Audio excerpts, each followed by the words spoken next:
Happy Thursday, everybody. Welcome to another edition of Mean Streets here live on our FTN Network YouTube page. Chris Meaney here with you, riding solo again today. We're going to tee up the Thursday night football game here today. Week 11 tips off tonight between the Ravens and the Cincinnati Bengals. A must-win game for Cincinnati. It is a must-win game for a lot of people in fantasy football as well. So if you have any start or sit questions, we can get to them. Tomorrow is a massive day. I usually have some starter sits today that I'd like to present with you guys on Thursday. I'm actually going to save that for tomorrow. There's a lot of players that are just questionable to play. And I think tomorrow, once we hear some news on certain players, it'll open up some avenues for some props and for some picks and things like that. So for today, we're going to tee up the Thursday night football game. I got some props that I like for tonight. And tomorrow we'll have a list of start and sits, picks against the spread, and props for the weekend as well. And I will be here with you guys tomorrow. We had some issues last Friday. We'll be with you guys tomorrow. But I wanted to tee up tonight's Thursday night football game between the Bengals and the Ravens. And in fact, there's a lot of props that I actually like for tonight. We've been okay over at ftmbets.com of late. So hopefully we can keep things going here today. If you are watching live, smash the like button. If you're just stumbling across the show, welcome in. We appreciate all the support here at FTN Network. If you can subscribe to our YouTube page, we have a lot of content on our YouTube page. Aaron Schatz is with you guys twice a week. Mike Randall's doing some recaps. He's doing some college basketball stuff. We got Hoops with Noobs for the NBA crew out there. And of course, Dango Betselli already recorded and live on our FTN Network YouTube page as well. Mean Streets is available on iTunes and Spotify. If you could take 2 seconds, rate, review, subscribe, tell a friend, leave a review, give me 1 star. I'll take the 1 stars. What I need to do better, picks better, get some guests, things like that. But riding solo here with you guys, so I appreciate the support and bear with me here as we're going to get going. I want to say what up to the crew as we normally do on Mean Streets. Deesh in the house with a Ty Chandler and Jalen Warren question in a half-point PPR already. It does look like Alexander Madison is going to miss this game. Geez, no rushing touchdowns this season for Madison. And we saw a rushing touchdown last week for Ty Chandler. This is pretty much the best possible spot for a running back. I know the Broncos defense has been much better over the last 4 weeks, arguably one of the best units. They played Kansas City twice and Josh Allen last week. My rankings have Ty Chandler 2 spots ahead of Warren. And I know that Mike Tomlin came out and said Warren is the starter and Warren this and Warren that, but it's still Najee Harris as well. Like, Najee's not going away. He is the goal line back there, I believe. He is the lead. I think this is a full-on 50-50 split. It's basically been that way the entire time. I just like the matchup a little bit more here for Ty Chandler, and I expect it to be his backfield. I don't expect Myles Gaskin to be that involved on the ground. I don't view Ty Chandler. I think Warren has the higher ceiling. I think he's the better athlete, the better running back. He's shown us a lot of good things this season with his burst and catching balls out of the backfield, but it's a tough spot against Cleveland. It is a really tough matchup.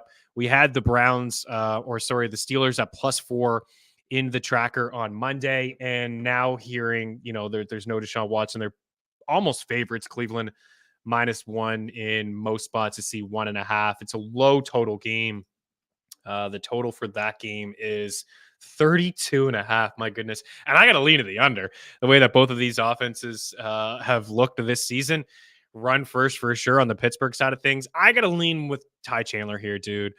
Because of the matchup. If you look, I just want to bring up a couple things. I got all these, like, this crazy spreadsheet with certain things, but Denver, so far in the season, they've allowed the most rushing yards per game, the highest quarterback completion percentage against. And again, they've been much better lately. They've allowed the most fantasy points per game to backs at 30 per game. They've also allowed the most fantasy points to tight end. So could be another good day for TJ Hawkinson.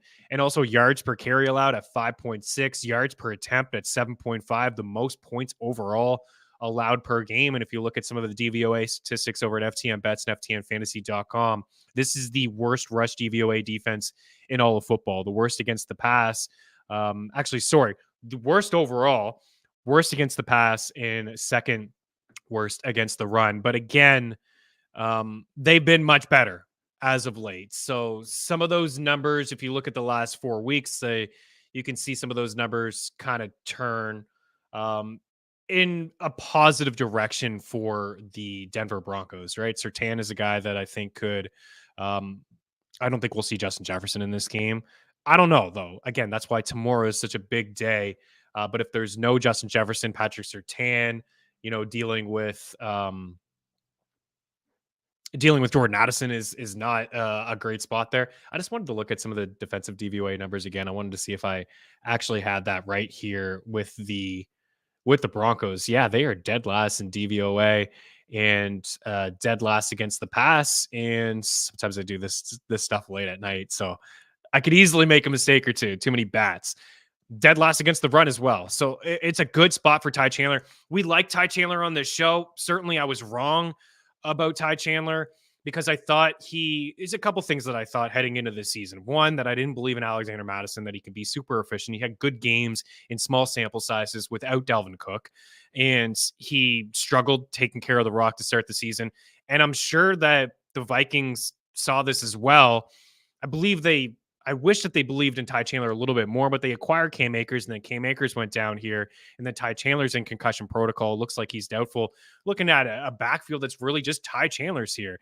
And I don't believe he caught any balls last week, but this is something I saw he did in preseason very well. And I thought that he could just cut into Madison, and now we could see him maybe overtake, Madison and take the job here. I think that there's a real possibility that Joshua Dobbs leads this team in rushing yards against the Broncos this week, but Ty Chandler, I would expect like 15 plus opportunities. I don't know if we can expect that from Jaylen Warren. Still got Najee there sprinkled in. Tough matchup, better fantasy environment for Ty Chandler. So that's where I'm at, Deesh. I would lean with Ty Chandler. And I'll share the projections with you as well, courtesy of ftnfantasy.com and Jeff Ratcliffe, to see if I am on the bats significantly. We have Ty Chandler at 9.8 points in a half point setting. We have Jaylen Warren at 9.5. So Rachaad White, James Conner, Jerome Ford, Raheem Mostert, Devin Singletary, Ty Chandler, James Cook, Jaylen Warren, Najee Harris. We do have Warren a touch ahead of Najee Harris. And I do agree with that. Although I think that Najee, he continues to find the end zone. I think that he's a guy that could find the end zone again this week. So I lean with Ty in that spot. We'll see if he can rack up 20 plus opportunities. The goal line work's going to be his, right? If they're down in the game, a couple catches, something that he can do. Kyle Woods in the house. Happy Thursday Night Football. Much better matchup this week. Although Chicago D did me right last week, this week and next. Skull. Last week was pretty good. I thought from a prop standpoint too. We had a really good Thursday. I think we had a really good Monday. All the touchdowns, we called them with Josh Allen rushing, and we had Cortland Sutton. I wish that I had more Cortland Sutton shares this year. Did say that he was the value. Like Jerry Jeudy was going wide receiver 20 and Cortland Sutton was going wide receiver 50. But this is the connection I thought we would see last year. Russ to Cortland Sutton, the accuracy, the deep ball. Cortland Sutton's got 6-7 touchdowns on the season. Russ is playing pretty good football. It's nice to see in a year too early, I suppose. But Cortland Sutton and Russ is getting it done. But we had the touchdowns there. We had Dalton Kincaid. So hopefully we can call a couple more here today. Good luck, Kyle, and with all your lineups there. Perk in the house, welcome in. Got an offer for Patrick Mahomes, T-Law plus Jefferson. Should I accept that? Okay, what's the offer here? You got an offer for Mahomes. So you have Mahomes or you have T-Law and Jefferson. It just kind of help me out here. It's a lot going on in my world. I should be able to just relay that information, but you got an offer for Mahomes. Like I'm assuming that you got offered Mahomes, but we'll see where you're at, and we can address that once you clear that up for me, dude.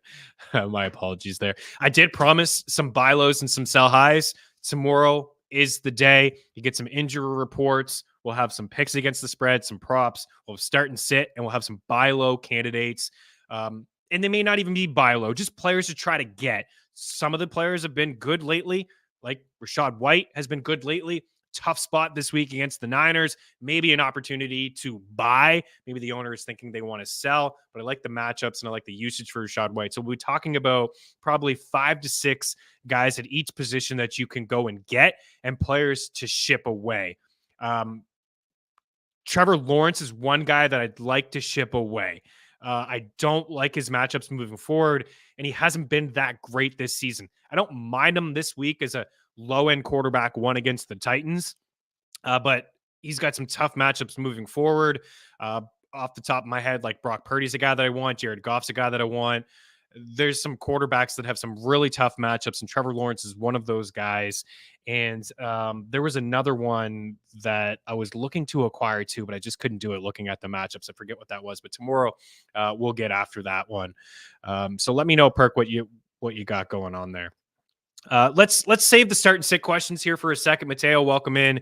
Daily Handle, welcome in. Let's save the start and sit. We'll roll through the schedule. Let's talk about tonight. Let's tee up tonight's football game.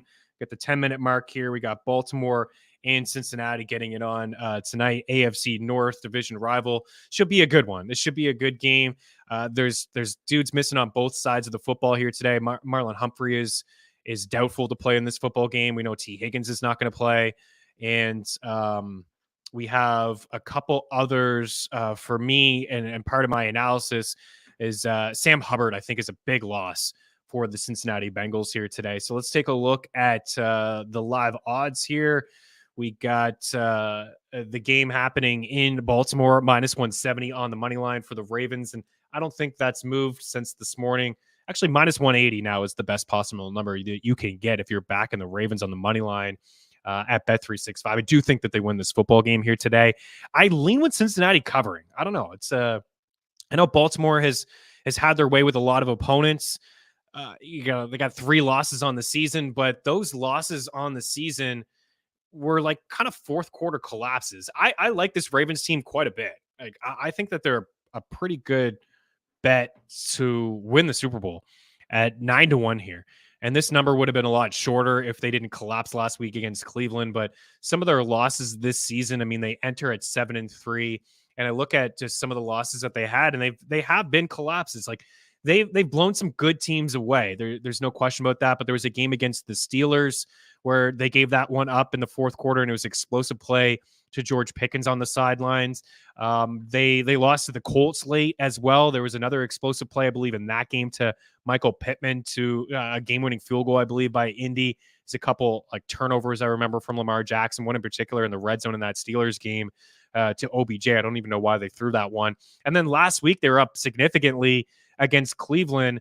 And I know that there was a weird pick there from Lamar that got deflected at the line of scrimmage, and it was a pick 6, but also gave up some explosive plays in the fourth quarter again, more so too in David Njoku and Amari Cooper. So they do have 3 tough losses. I mean, you could make the case that they're to be perfect 10-0 to start the season, but a divisional game here, some desperation on the Cincinnati Bengals side of things, because this is a team that gave it up last week as well to the Texans, and they sit here at 5-4. I mean, all 4 of these teams inside the AFC North have a chance here to make the playoffs, and this is the graphic that we had earlier in the week. Of course, things have changed just a touch with the Bills losing that football game and being 5-5. But the Bengals on the outside looking in, the Steelers and the Browns and the Ravens there, I've really liked the Ravens to make the playoffs for sure. And I really like where Pittsburgh's at. Offensively, I have some questions, but the rock solid defense. But back to this game here, I would say Baltimore wins. We want to take the juice at minus 180. No, in my own pool, pick'em pool, I will be taking Cincinnati plus 3.5. I just think the divisional game here, and Joe Burrow could do enough maybe to keep this thing close. And, you know, if this is a trend in Baltimore and their weak fourth quarters, and maybe we get some sort of backdoor cover here. But Joe Burrow isn't tough. This is a Ravens defense that is the best defense in football, number 1 in total DVOA, and they are number 2 in defense DVOA, total DVOA on the defensive side of things, number 2 against the pass, number 3 against the run. They've allowed 4.7 yards per attempt. It's the best mark in football. They've allowed 15 points per game. It's the best mark in football. From a fantasy football standpoint, this is a tough spot for everybody on the Bengals. They give up the fewest fantasy points to quarterbacks, 12 per game. So Joe Burrow's in a tough spot here, of course.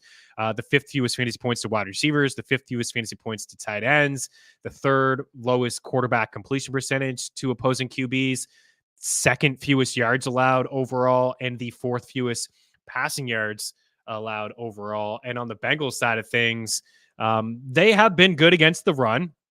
Actually, no, they haven't. They've been poor against the run. They've allowed the third most rushing yards overall and the third most yards allowed overall and the eighth most passing yards. So this is a defense that's not playing great football at the moment and will be without Hubbard. And I think that is a big loss. Having said that, I do think that Cincinnati hangs around in this game. I think this is a field goal game, and I think the Ravens will win it. As for props, there are a few that I like here in this game. We'll get to Mixon in just a second there, Mateo. I don't like the spot for him, but there's a few props that I like, and we'll start here with Lamar Jackson and his rushing yard prop at 43.5 at minus 135. Use the prop shop, the parlay calculator over at ftnbets.com. 2 free tools can save you a lot of cash and a lot of time. Lamar is not only 7-1 in his career as a starter against the Cincinnati Bengals, he has racked up a ton of rushing yards against this squad. The 43.5 rushing yard prop that he has right now, that's from Caesars. He's topped this in 4 straight games against Cincinnati and 7 of the 8 starts he's had against them. Listen to some of these numbers. These are the rushing yard numbers: 54, 58, 88, 97, 2, clearly the outlier, 65, a $1.52, and a $1.19. Those are the first 2 starts. I think they came in the same year against the Cincinnati Bengals, where he had 119 and 152. That's 74.7 rushing yards per game against Cincinnati in a large sample size of 8. I mentioned Sam Hubbard. I think that's a huge loss for Cincinnati. He's not going to play here. Lamar does lead all quarterbacks in rushing yards this season. If you look at the last few games, 41, 60, 17, 36, 62, 45, 27, 101, 38. He played the Bengals in week 2, and he had 54 rushing yards there. So just kind of quick math. I wasn't going to do this because I don't think we should be game log chasing really in the NFL. That's how you can get into trouble. But he has topped the 43.5 in 1, 2, 3, 4, 5 games this season. So in about half of them. But we have a pretty good sample here of what he's done against the Bengals, and the Bengals really struggling to stop the run, and Hubbard being sidelined in this game is just a significant loss for the Cincinnati Bengals. So we're taking that one, and we're going to jump on Keaton Mitchell here at over 36.5 rushing yards at minus 115. I do believe Harbaugh when he says that he deserves more touches, and we got to find a way to ramp up the game. I forget the exact quote from him. It doesn't really matter. It is nice to hear those things on the short week. Sometimes we see a little bit more of a committee. If the team has a couple running backs, they can get out there. Here's the quote: more involved, quote unquote, more involved this week during the Thursday night matchup game against the Bengals. And that is nice to hear, but also his play is speaking for itself. If he is, going to bust a 39-yard touchdown run, and which he had last week, and in week 9, he had 2 runs of 40 plus yards. He had a long of 60. He racked up 138 yards on 9 carries. Last week, he just had the 3 carries. He got stuffed a couple times, but he did have that 39-yard touchdown run. And he's shown the speed has been on full display. Easy for me to say, but it has been on full display. And it's not to the Devon Chan level, but it's close. He's not getting the same type of usage, but I could see a game here today where the Bengals are among the leaders in rushing yards allowed, the 3rd most rushing yards allowed, the 2nd most yards per carry allowed in the season. Mixed in with his explosiveness, we've already seen that he's had 12 carries, 13 carries, and he's got 3 runs of over this number at 36.5. He's got a 60, he's got a 39, and he's got a 40. So he has shown the explosiveness. The Bengals have given up big runs. They've struggled to stop the run. There's no Sam Hubbard. It really only takes a couple of carries for him to get to this number. But if they decide to turn the page, and I don't think they fully will. I think Gus Edwards is a guy that they like. They can lean on him in the red zone, some pass protection plays as well. But I think it's only a matter of time. I think Keaton Mitchell could be, quote unquote, a league winner. I also view him as a potential sell high candidate. For example, I have him in my home league, and I can't start him this week. I am starting Dave Montgomery. I am starting Javonte Williams, and I got a couple other players that, like, for example, like I think Darrell Henderson's in a good spot, and I would play him over Keaton Mitchell as well. It's kind of like I need to see the usage. I like that he's trending in the right direction. I like hearing those things from Harbaugh. I certainly like the matchup, but I don't want to play him today if he is just if I could look ahead and see that he only had 5 or 6 carries, I probably still would take this number, but I don't think that I would put him in my starting lineup. I don't think I'm there yet, but I do believe he's a decent sell high candidate if you're okay at the running back position. And I'm trying to sell him in that league because I also have Bijan Robinson there, and I like Robinson's matchups, especially in the playoffs. So moving forward, I'm thinking that I'll have Javonte Williams and Bijan Robinson and also David Montgomery. So where does Keaton Mitchell fit in for me? I'd like to bolster, my wide receiver. So I'm trying to do that. And I think, make him available to your league mates. And you could start him as a flex play here. But I like the over 36.5. I think it's a pretty good spot. Sticking with the Ravens. This is from Bet365. I like the 4.5. I think it's like -110. And the prop shop again, like it's so valuable here. If you just look at Mark Andrews and you type him in as like Google search, it's anywhere from -110 for him to have 5 catches at Caesars and -148 for him to have 5 catches at Bet Rivers. So there's a wide range here. I don't mind taking that as a single. I wanted to be a little bit conservative here. His receiving yard prop is 55.5 at -143 at Caesars, and I see 59.5 at -114. We have him for 57 yards and 4.9 catches. So this is from Bet365 in the same game parlay milestone reception tab for him to have 4+ receptions and 50+ receiving yards. So this is a good spot for him as well. The Bengals on the season against tight ends, they're allowing 6.1 catches per game to the position and 66.9 receiving yards per game to the position. That's the 4th most yards to tight ends and the 7th most catches to tight ends as well. From a fantasy standpoint, it's a top 5 matchup. We're starting Andrews, right? With confidence, we're playing that game for sure. He's caught 5 of his 8 targets. He caught 5 of his 8 targets, in week 2 against Cincinnati. He also scored a touchdown, and he's had at least 4 grabs in 8 of his 9 games. It's been the 4.5. I'd lean yes. The receiving yards is a bit high. Like, I don't know if he gets to 60. That's why I was a little conservative with this same game parlay. Let's get 4+ catches. And if he can get to 4+ catches, I think he can get to the 50 receiving yard mark. And I think he's a good bet as well to find the end zone. It's not great money here. It's like killing flies. Did you hear that? It was like a little fly. I got scared for a second. Thought it was a spider. I don't do well with spiders. Okay, don't do well with them. Plus 165 for him to score at anytime touchdown over at FanDuel. I got a couple other touchdown calls here for you. So that's the Baltimore side of things. We get the rushing yards at 43.5. We got Keaton Mitchell at over 36.5. We got Mark Andrews at 4+ receptions and 50+ receiving yards at -135. Let's go over to the Cincinnati Bengals side of things, and let's start here with Tyler Boyd. Tyler Boyd over 4.5 catches is +118. Over 43.5 receiving yards is -114. We had Tyler Boyd at over 4.5 catches and over 41.5 receiving yards last week against the Texans. Now, this is a much tougher spot, right? And there's no question about that. Last week, though, he hauled in 8 of his 12 targets for 117 yards. Yeah, he had the bad drop inside the red zone. Man, he'd like to have that one back. No question. But there's no T. Higgins here in this game. There was no T. Higgins last week, no T. Higgins this week. But I think we'll see, even though it is a tough spot, normally Marlon Humphrey would be on him.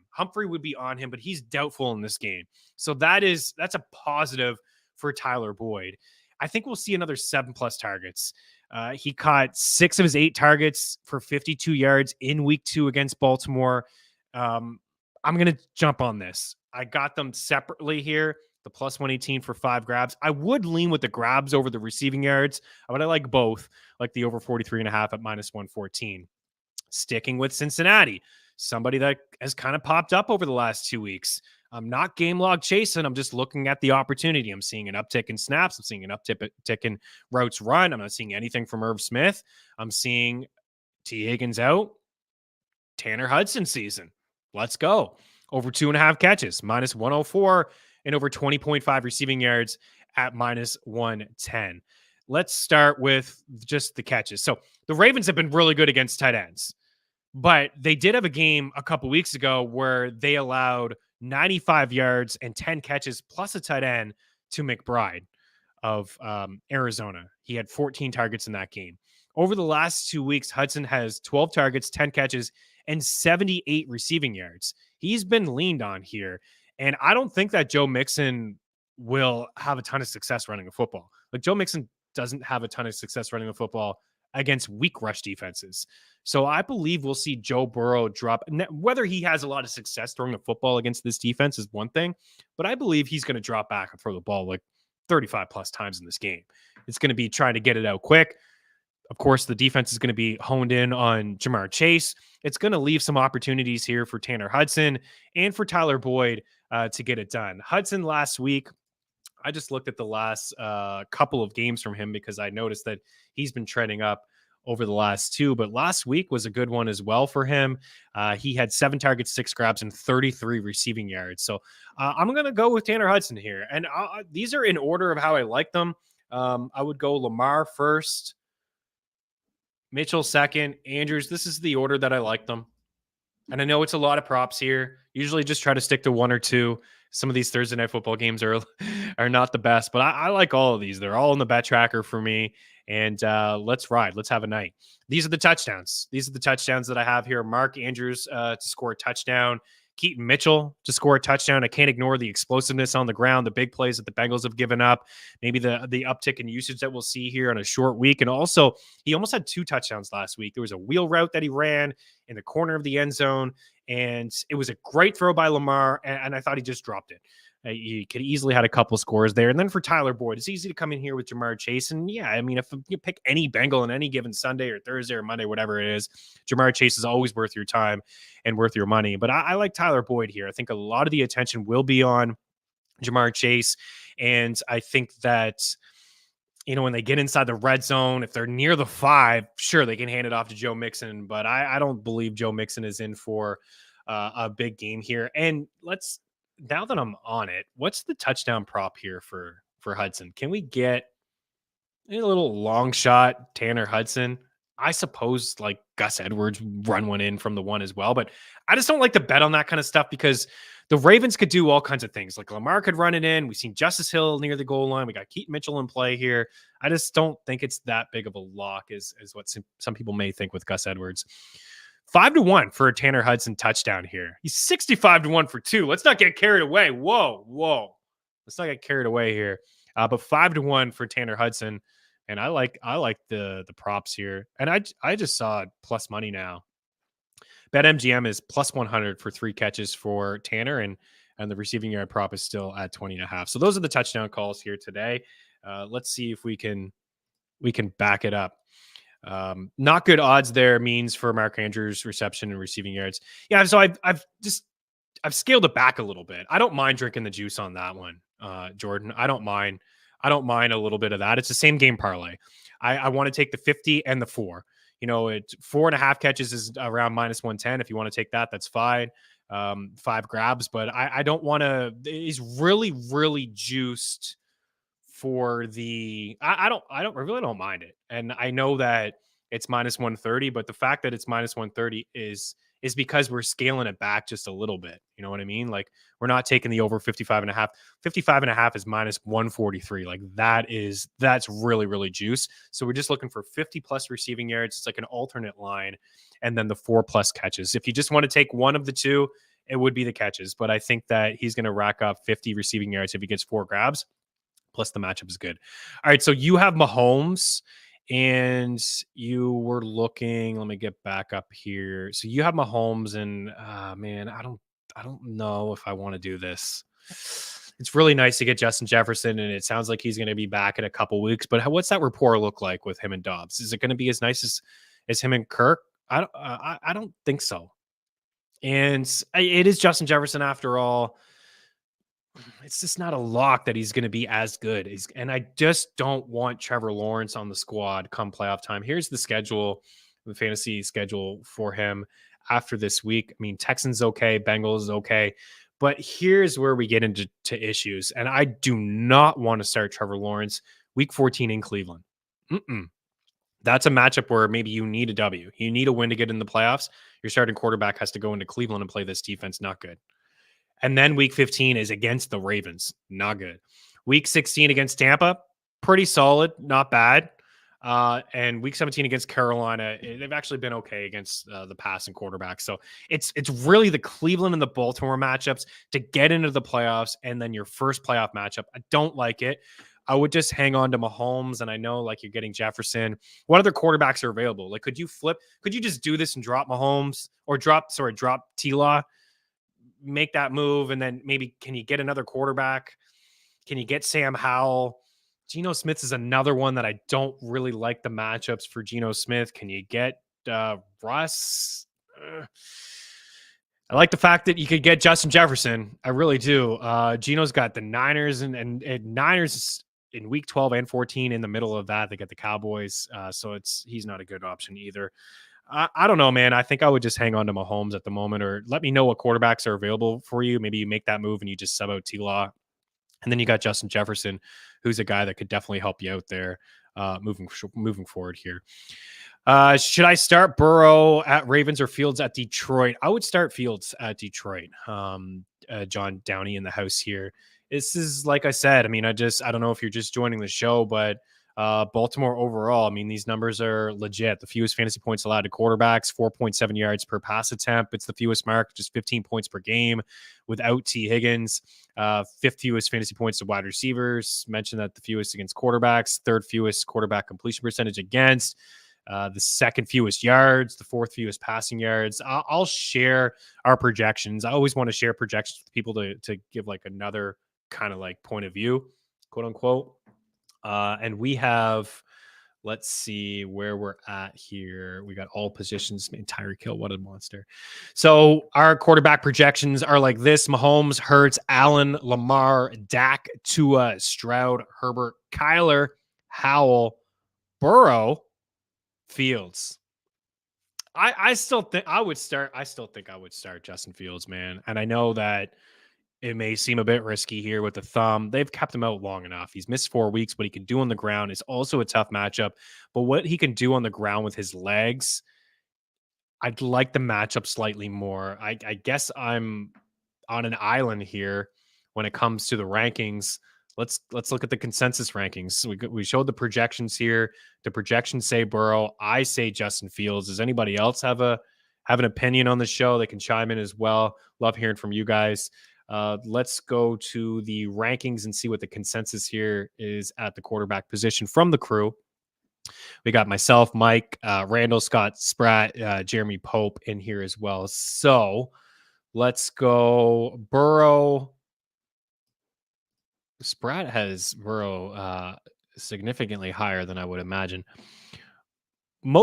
Actually, everybody but me has Joe Burrow ahead of Fields. I'm just going Fields, man. I'm going Fields. I'm taking the rushing upside. That's where I'm at. I only have Love and Ritter next to Mahomes. Yeah, that's tough. I think I would stay, man, with what you got. I just don't like T-Laws. I just really don't like those matchups for him. Ritter, there's just no chance I would ever want to play him. Love is a dart throw this week against the Chargers. You know, as hard as I am on Love, and I really am hard on him from a betting standpoint, from a fantasy standpoint, you know, he's kind of sneaky on the ground. 20, 25, 19. He's had at least 15 fantasy points in every start, but 2 this season. You know, the Chargers this week. Detroit is a tough matchup from a fantasy standpoint. They're giving a lot of fantasy points to wideouts and quarterbacks, but it is a tough matchup. They're really good against the ground on the run. You know, Love will have the Giants week 14. I don't know, man. I think you got to stick with Mahomes. I really do think you got to stick with Mahomes. Thielen is a sit. He was going to be on the list. Tomorrow we're doing starter sits. We'll have several names for you, some buy low candidates. James Hernandez in the house asking about Thielen as sit this week. He's got Godwin, Kirk, Dell, and Amari. Yes, you know, he's been really good, but it's kind of something that we talked about with Jake Seeley on his show this week is teams are really focusing in on Adam Thielen. He's still getting a lot of targets. I mean, he's got double-digit targets in 4 of his last 5 games, but the yardage has come down, right? 5 for 29 and 6 for 42. I mean, if you're the Cowboys and you're any defense playing Carolina, they have no run game at all. They don't throw the ball past 10 yards. Bryce Young has got one of the smallest ADOTs, average depth of target, and there's no guys getting separation outside of Adam Thielen. You're just focusing in on Adam Thielen here. You're bracketing him, you're doubling him, you're tripling him, and you're saying, go ahead. You want to throw the ball down the field to Terrace Marshall Jr., you want to throw the ball to Jonathan Mingo. It's just not there. So these matchups that you have, yes, I would be rolling. Amari is, I don't know. Do you have to play him? Do you have somebody else in flex? You can play Godwin. You can play Kirk. You can play Dell. I think that if it was a full point PPR league, I would maybe lean with Thielen over Amari, because what's going on in Cleveland right now is not great. And Porter Jr. looks like a stud. I know that they've given up some big plays to perimeter wide receivers, but I just don't trust the quarterback playing Cleveland. And I don't think they're going to move the football. I mean, we have a total of 33.5 in that game. So I may play Thielen if it was a full PPR league over Amari. The other guys, I would roll out there for sure. You know why I was hesitant? Because Jefferson can be a QB value, a super flex option. Yeah. Oh, gotcha. So it's super flex. You could play JJ in the flex spot there instead of the quarterback. It's not bad. It's not bad. But I just don't think I want T-Law there. Any other questions here before we get going here? Mateo start 2, Mixon, Mostart, White, James Cook, Charbonnet, Harris. Thanks. I would start Mostart for sure, even with a chance coming back here. I'm still playing Mostart against the Raiders. And I still want to play Rachaad White, even though it's the 49ers. You got a tough matchup for Mixon too, but Rachaad White is he's catching some balls out of the backfield. Could kind of make up for it there. James Cook is just not started. He's not touching my roster. And I know the matchup against the Jets is okay, but he doesn't get any red zone rushing attempts. He can't take care of the football at the moment. The Bills are just a bloody mess. Do they, with Joe Brady calling the shots, do they lean on the ground game? They should. They should have more methodical drives, run the football, slow the pace down, not have Josh Allen chucking as much. And it's against the Jets. And I'll tell you what, this matchup against the Jets, I got some numbers here. I mean, I wouldn't sit Lamar, or I wouldn't sit Josh Allen, but Josh Allen's last 3 games against the Jets, 2 touchdowns, 5 interceptions. He's been sacked 13 times. His last 4 games, his yards per attempt numbers 5.8, 5.4, 6, and 5.3. His passing yards 236, 147, 205, and 239. His completion percentage was 70 in the matchup at the start of the season against the Jets. He still lost and threw a bunch of picks. The completion percentage in the previous 3 games, 59, 52, and 53. Like, this is a guy that struggled against the Jets over the past couple of years. And when they get inside the red zone, it's not Cook. You know, it's Josh Allen running the ball, and it's also Latavius Murray, who we've called a couple times for anytime touchdowns, and we never get it. We never get it when we call it. And when I don't bet it, the guy scores. It just like, let me give you the projections. I'll give you the projections, Mateo. Maybe keep your mind at ease here and what we got. So we'll probably have Mixon pretty high. Yeah, we do. We have Mixon at 13.5 fantasy points. We have him as like RB7 or 8. I think that's a mistake. I would have both Detroit guys over him. I'd have Javonte Williams over him. I'd have Kenneth Walker over him, DeAndre Swift over him, Brian Robinson Jr. over him. Pacheco, I'd even have Pacheco in a tough matchup against the Eagles. I still would. Henry, I'd have over. There's a lot of backs I'd have over Joe Mixon. But our projections say the answer to your question is Mixon and Mostart. Mixon and Mostart, and we have a Chan aggressively in here in the projections as a top 12 running back. But I still, like, if I had the choice between him and a Chan, I'd play Mostart. I get it. Chan has been really explosive, but Mostert's not going anywhere. He's been good this year. He's been the goal line back for most of the season. Love the matchup. They probably both eat against the Raiders. You can run all over Las Vegas, and they're 11.5 point favorites here. So do they lean on a Chan coming back off the knee injury in the second half? Probably not. But I still think he's a decent play. For me personally, in this spot here, I would play Mostart and I would play White. But if you want to play Mixon, he's getting a bulk of the targets, everything out of the backfield, right? One of the highest usage rates, rush percentage, all the goal line work, a few catches here and there. Like, he could rack up a couple catches, but so could White. Yeah, that's where I'm at. Our projections say Mixon and Mostart for you. But I say Mostart and White. And I'm just not there on Charbonnet. I think he's a good stash, and Harris, tough spot too. And we're getting a little bit of run from Jalen Warren there. Any other questions here?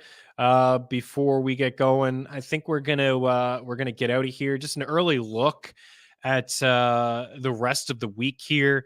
I like the Steelers to go into Cleveland and pull off the win. I was on them at +4. I still think the +1, there's some value there. Money line to go into Cleveland and to win the football game. They're getting after the quarterback as well. And um, Dorian Thompson Robinson, I mean, it's a very small sample size, but I didn't like anything that I saw from him in the game against Baltimore. And I get it, it was the Ravens, but this is a pretty decent defense as well that can get after the quarterback.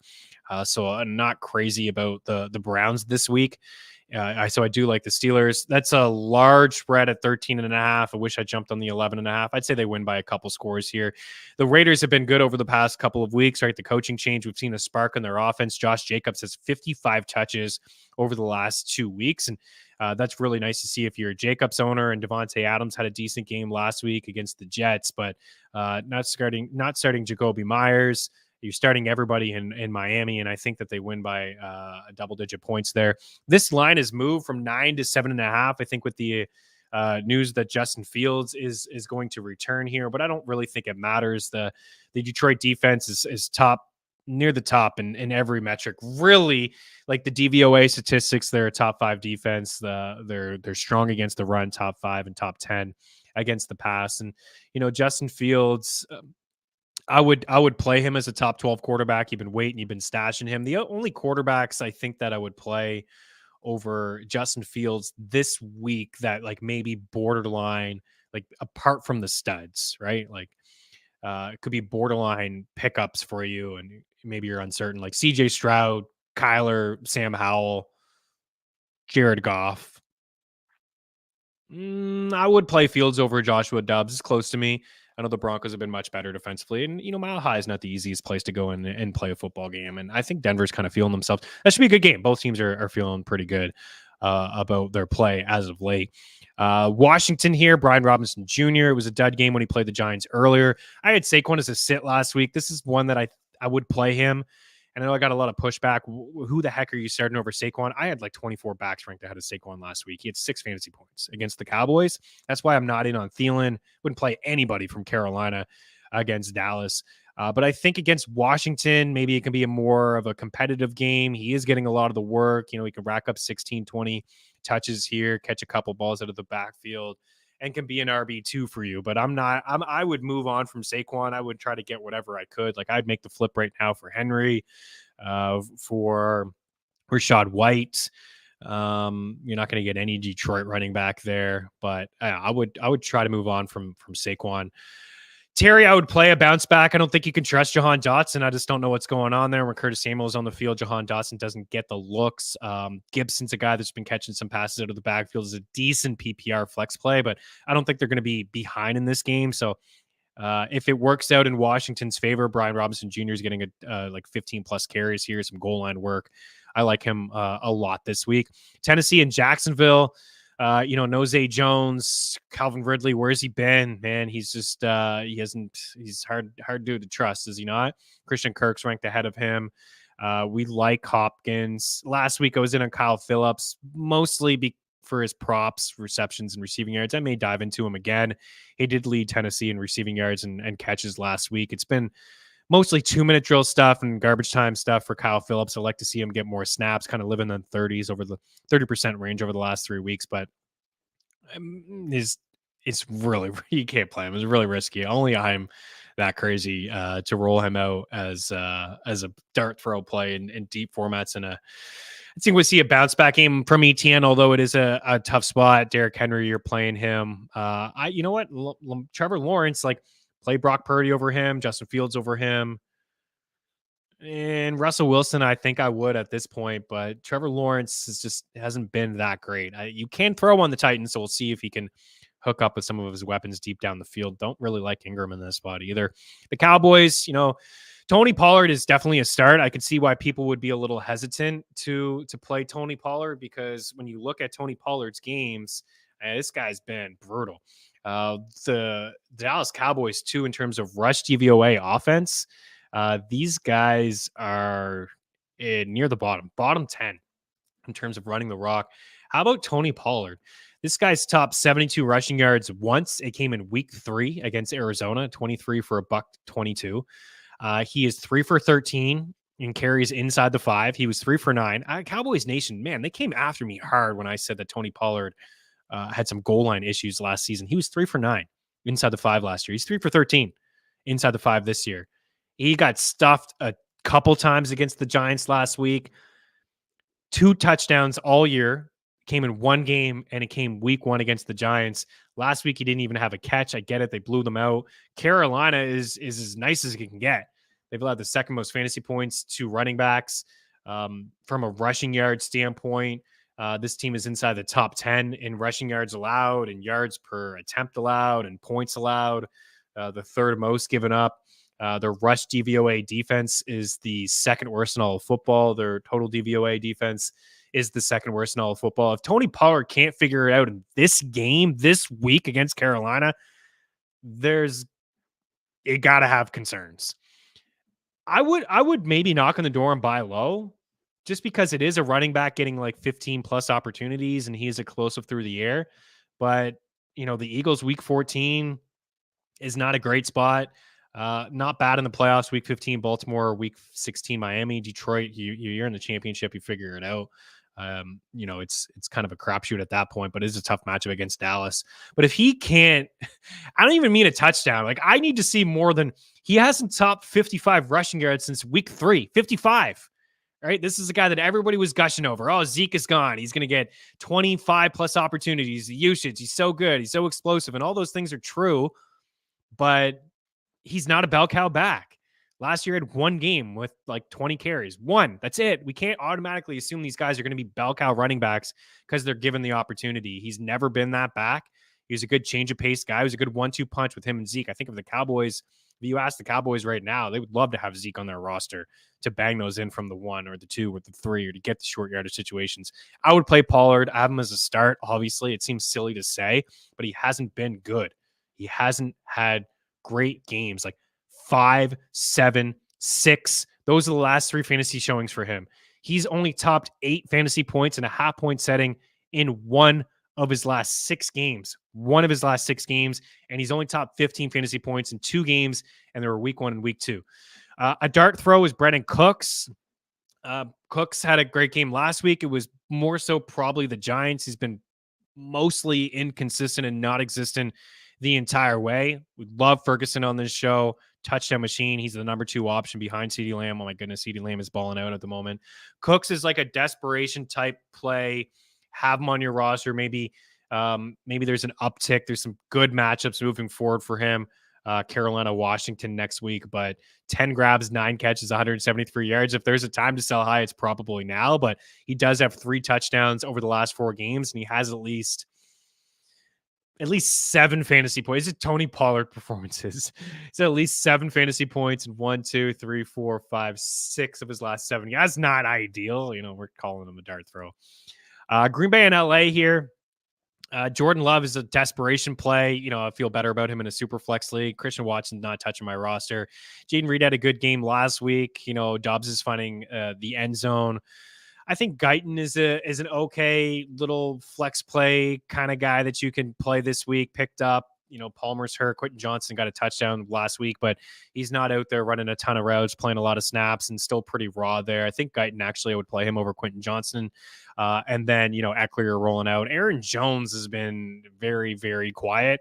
I would play him. I don't have him ranked as aggressively as some people at FTN and the projections. It just hasn't done a whole lot for me. But I think like a low end RB2 or a flex play. I mean, we're seeing Dylan get some work as a third down back and 2-minute drill stuff. And I still think he's the goal line back there when push comes to shove. But I do like, you're rolling out Keenan there for sure. Arizona, I still like Hollywood. He almost scored a touchdown there at the end. McBride, right? Seems like he got something, maybe a potential league winner for you with McBride down the stretch here. Kyler, good first game from him. Had the rushing touchdown. His numbers weren't fantastic. And he didn't run around as much as maybe some people thought he would, but not bad, right? The 6 attempts for 33 yards in his first game off the significant knee injury, ends up with 15 fantasy points. So below his projection.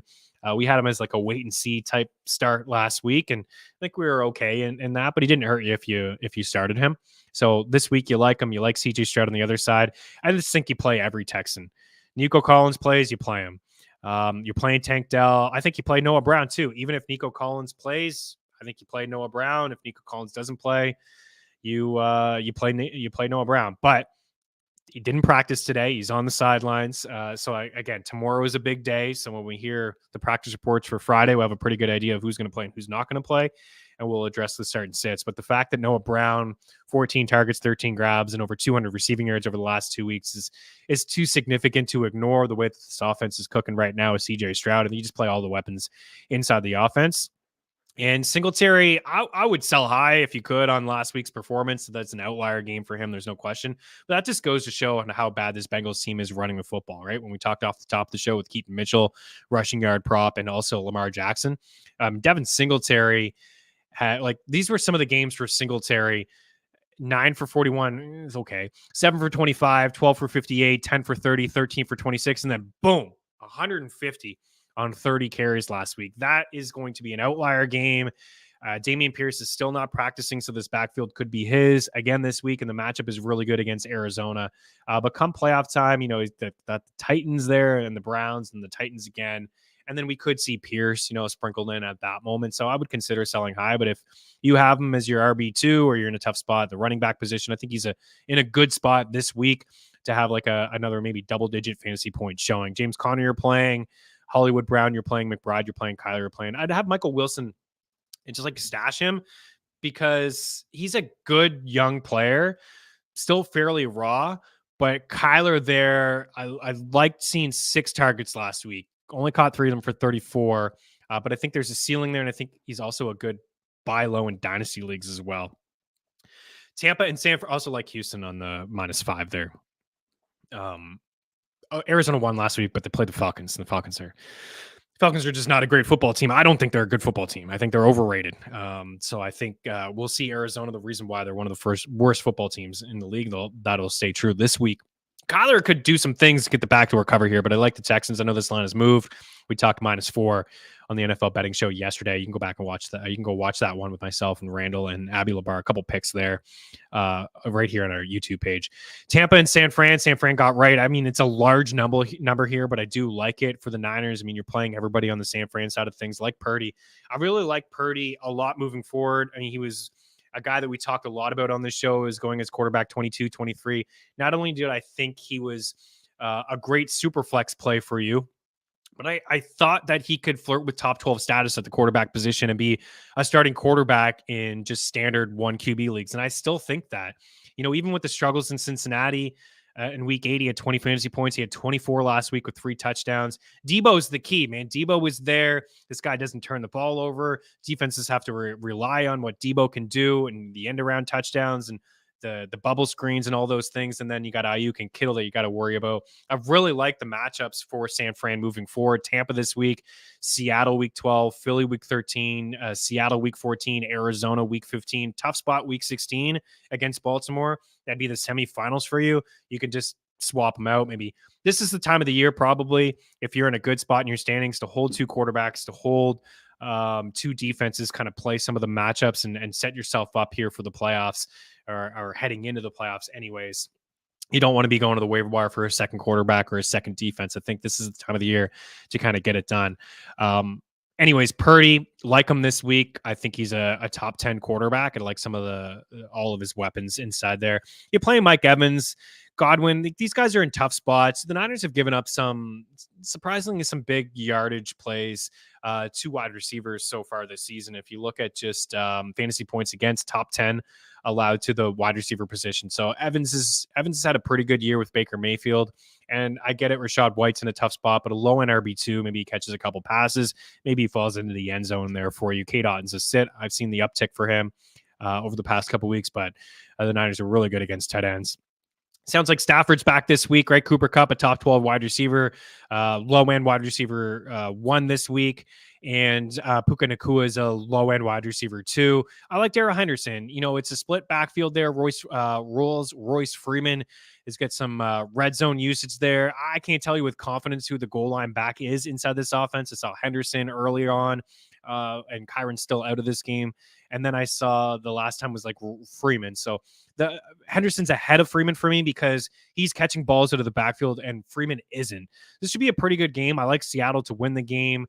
Jared Goff has struggled against the Seahawks last year and this year early on in the season. But I like Lockett. I like Metcalf.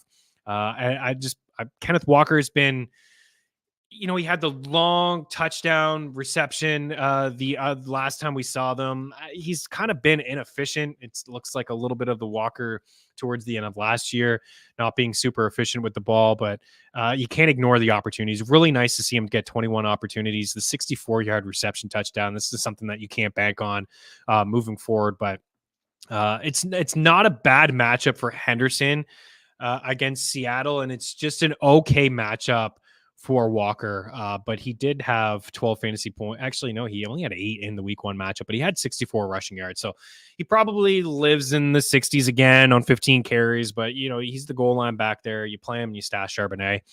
The Jets and the Bills here. Buffalo. It's been a rough go for them. Josh Allen, you're playing Diggs, even though it's, sauce. You just got to play those guys. Gabe Davis, I wouldn't play James Cook. I try to find some other options on the Jets side of things. I'm playing Garrett Wilson. I'm playing Breece Hall. Minnesota, even if there's no JJ, and I don't expect Justin Jefferson to play this week, I still would play Jordan Addison. You're playing Hawkinson. Even with Surtain, maybe potentially on Jordan Addison, I still would play him. As a low-end wide receiver 3. Sutton, yes. My goodness, if you can find something else instead of Judy, I would try to do that. Javonte Williams, really, finally, right? Javonte was one of our guys. We talked about being patient. We talked about the training wheels potentially coming off for him, and they came off in week 8 when he had 27 carries for 85 yards and he had 3 catches. Last week, he had 21 carries for 79 yards and he had 4 catches. So this is 48 carries for him over the last 2 games. This is a tough spot. Minnesota's been pretty good against the run, but I would still play him as a top 15 running back. Love the usage and the fact that he has at least 3 catches in 3 straight games and 2 grabs in every game but 1. I mean, he's had 3 targets at least in every single game but 1 as well. And that was the first game back against the Chiefs where he had the injury and he just didn't get a ton of work. It was 10 for 52. He looked good, but he didn't get any targets. This is a guy that got a lot of targets at the start of the season before he went down as well with Russ. So I like Javonte Williams where he's at. And we talked about Ty Chandler off the top of the show in a really good spot against the Broncos. Backfield's his. As for the Eagles and the Chiefs, when you're playing everybody on the Philly side of things, it still would play Pacheco, even though the Eagles have only allowed 60 rushing yards per game to running backs and only 12 fantasy points per game to the running back position as well, which is the 2 of the top spots. The Eagles got a good rush defense. They had a good rush defense last year. Pacheco had some nice moments in the Super Bowl. He can bust one. He can score a rushing touchdown for you. He's a low-end RB2. I like Swift as a high-end, low-end running back 1. You're playing AJ, you're playing Devontae, you're playing Travis Kelce. The one guy that I like is Rashee Rice. Rashee Rice is a guy that we've talked a lot about here.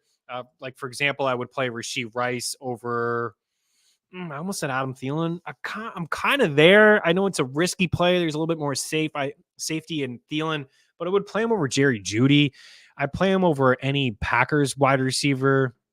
I would play him over Jacoby Myers. I'd play him over Amari Cooper. George Pickens, I'm not starting. I would play Rashee Rice over him. I play Rashee Rice over Brendan Cooks. I play Rashee Rice over Jahan Dotson, any Giants wide receiver. I think I would play Ridley over Rashee Rice, but it's really close for me. And Rashee Rice, last time we saw him wasn't great, but he had a touchdown. He's got 4 on the season. The Eagles are the worst against wide receivers, and I don't really know why. I mean, they got Slay and they got Bradbury. It's a new defensive coordinator.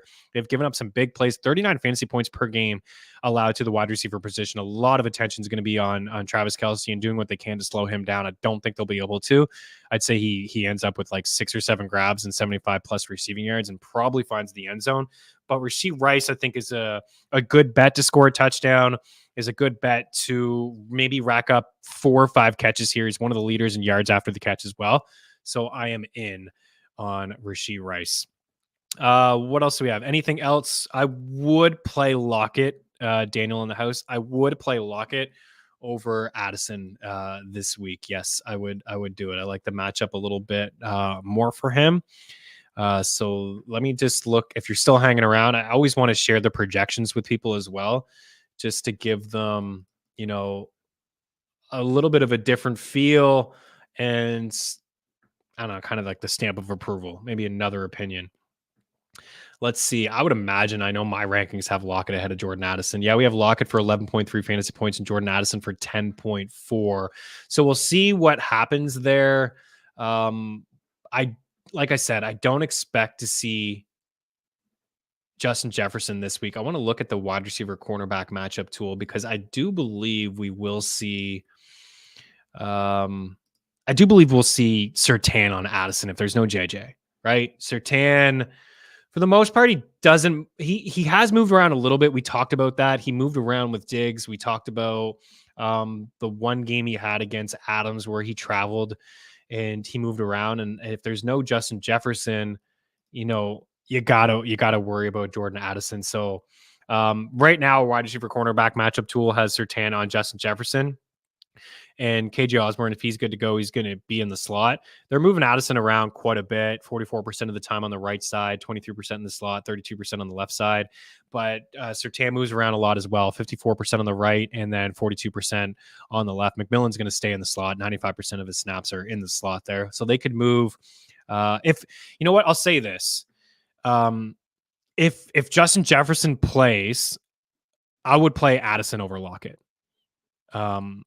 And if Justin Jefferson doesn't play, I would play Lockett over Addison. And I know that may seem weird to people. Well, what do you mean? You get more targets, more usage. It's the Surtain effect, right? Surtain would be on Addison. If JJ's playing, Surtain's going to be on JJ, and it'll leave some soft coverage there for Addison. But right now, I'm leaning towards JJ not playing, and I'd go with Lockett there. Would you start Gibson this week as a super flex option? Yeah, I mean, if your options were Ritter and Love, I would play Love over Gibson. I'm not sure what your other options are there, but I would play Antonio. I would play Love over Gibson. Give me the quarterback against the Chargers. They've had a weak defense this season. He's got some sneakiness to him. I think there's a higher ceiling for the quarterback play in Jordan Love to rack up maybe 17 to 18 points. As for Gibson, I don't know. Has he done that this season? He's also questionable. Didn't practice today due to a toe injury. He's had double-digit fantasy points in back-to-back games. He's catching a lot of passes, right? He's got 3 straight games with 5+ grabs, and he's got 16 targets over those last 3 games. But those are games where they played from behind a little bit. They played from behind against the Eagles, played from behind against the Seahawks. So I'm not there. I'm not there at all. Omelon in the house. We're just getting out of here, dude. Got speaking of trade deadline, is there any buy low better than Chris Olave, second in air yards? I'm thinking of making a massive offer in one league. What's too much? Let's be honest with the people here, Mike. There's not one league where you don't have Chris Olave. Come on. You got to have Chris Olave. You got to have 90% of shares of Chris Olave. I actually don't think that he is a massive buy low candidate. I think that he is what he is. He's a wide receiver too. I know a lot of people wanted to make a case for him to be a top 10 wide receiver. He's been fine. He's got touchdowns in back-to-back games, which is nice to see. And I just don't think that anybody is, I don't think anybody's selling, and I don't think he should sell. I think if you have him, you keep him. Michael Thomas is hurt again. He's week to week. Who's stepping up outside of Chris Olave? If you can get him, sure. I just don't feel, I know you're being tongue in cheek here, but I don't think that anybody's selling after the last 2 performances has been 2 of his better ones. He was quiet. Like, it was a great time to buy low in between week 4 and 5, where he had 9 fantasy points combined, week 7, 9, and week 8, 7 fantasy points. But the targets, I mean, he last year was among the leaders in the air yards. He's not hauling in a lot of that. Part of it's the quarterback play. Part of it's on him as well. A couple of years ago, we saw Cortland Sutton top 5 in air yards and average depth of target, but he wasn't hauling in any of those catches. When you have a high ADOT like that, it's sometimes hard for the quarterback to hook up with some of these wide receivers. But yeah, if you can get him out of the bye, Atlanta, Detroit, Carolina, come playoff time, you got the Giants there, along with the Rams and the Bucks. Some really good matchups. The volume's going to be there. I'm trying to think of what wide receivers for you. It would be any of them. You'd sell any of these wide receivers. Some wide receivers that maybe I don't know have been good over the last 4 weeks that you can go and flip. Like I would trade Adam Thielen for him. It's been a couple dud performances from Thielen, and I think teams are just not getting fooled anymore. I would definitely keep CeeDee Lamb. He's been hot. Amon-Ra, you're keeping. I would maybe trade more for DJ Moore for him, even though Fields is coming back. That's pretty good. Michael Pittman, I could see myself trading Michael Pittman, although he's been pretty money too. I don't know. It's probably like a sideways move. Jordan Addison, could you flip Addison for Chris Olave? That's a move that I would make, with Justin Jefferson coming back. You could do something like that. Amari Cooper. Nobody wants Amari Cooper now with Watson gone for the rest of the season. But yeah, Chris Olave over the last 4 weeks, he's a top 12 wide receiver. So it's going to be pretty tough to sell or to buy. Tank Dell. I mean, I'd like to hold on to Tank Dell, but the last 2 weeks have been awesome for him. But when Nico Collins comes back, it cuts in a little bit. So maybe you could trade Tank Dell for him. But yeah, I mean, Chris Olave is a pretty good buy if you can get yourself Chris Olave, you'd be well on your way. All right, we're gonna get out of here, guys. Good luck tonight, Thursday night football. I see some people that are jumping in here again. We've gone a little long here. Tomorrow we'll have some starter sits with some of the practice reports. We'll have picks against the spread. We'll have some props of some DFS plays here for tonight. This is what we got going here. We got Lamar Jackson over 43.5 rushing yards. We talked about Lamar is 7-1 as a starter against the Cincinnati Bengals, and Lamar Jackson is averaging 74 rushing yards per game against Cincinnati. No Sam Hubbard tonight is a huge loss, and Lamar, these are his rushing yard totals against Cincinnati. By the way, leads the NFL in rushing yards: 54, 58, 88, 97, 2. 65, 152, and 119. So he's cleared this number pretty easily. We got Keaton Mitchell there, who last week had a 39-yard touchdown run. In week 9, he had 2 runs of 40-plus yards, 60, a long of 60. The Bengals have allowed the 3rd most rushing yards per game and the 2nd most yards per carry. Some big explosive runs. I'm not there yet starting him, but he can do this on a couple of touches. And we have heard Coach speak about Keaton Mitchell getting a little bit more run. And when you look that good, I mean, why wouldn't you give the guy a little bit more run? Jordan Allen didn't like this. Too much juice for Mark Andrews, but this is an alternate number here. If you just want to take the over 4.5 catches at -110, that would be it for me. I don't want to take the over 55.5 at -150. So I've brought it back a little bit to 4+ grabs and 50+ receiving yards for Mark Andrews. A top matchup here against the Bengals. The Bengals have allowed 6.1 catches and 66.9 receiving yards per game to the tight end position. That's the 2nd most catches to tight ends and the 4th most yards. And we did see Andrews 5 grabs on 8 targets in week 2 and a touchdown he scored. Those are the Ravens props. As for the Bengals, 4.5 catches plus 118 for Tyler Boyd and over 43.5 receiving yards. Normally he would see Marlon Humphrey in this spot, but no Humphrey. He's doubtful. Boyd last week, 12 targets, 8 catches, 117 yards. No T. Higgins again here tonight. Tougher matchup for sure, but 7+ targets. Don't expect a lot of success from Joe Mixon running the football. 6 of 8 for 52 yards is what Boyd had in week 2 against Baltimore. So I like the receiving yard prop there as well. This may feel like a little bit of a dart throw or game log chasing here in Tanner Hudson, over 2.5 catches at -104 and over 20.5 receiving yards at -110 for Tanner. Ravens have been good against tight ends, but McBride, 95 yards, 14 targets, and 10 grabs, and a touchdown against the Ravens not too long ago.